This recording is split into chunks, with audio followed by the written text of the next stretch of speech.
দশম গ্রেডে শূন্য পদে নিয়োগ, নতুন পদ সৃজন, আন্তর্জাতিক মানদণ্ড ও বিএমএনডিসি স্বীকৃত ক্লিনিক্যাল বিষয়ে উচ্চশিক্ষাসহ 4 দফা দাবিতে মানববন্ধন কর্মসূচি পালন করেছে ঝিনাইদহ ম্যাটসের শিক্ষার্থীরা।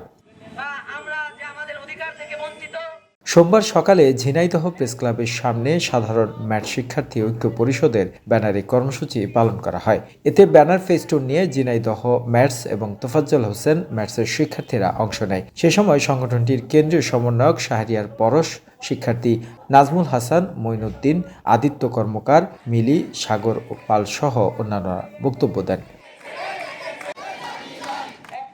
বক্তারা স্বতন্ত্র মেডিকেল এডুকেশন বোর্ড, অসঙ্গতিপূর্ণ কোর্স কারিকুলাম সংশোধন, 1 বছরের ভাতা সহ 4 দফা দাবি বাস্তবায়নের দাবি জানান। The news Bangladesh desk report.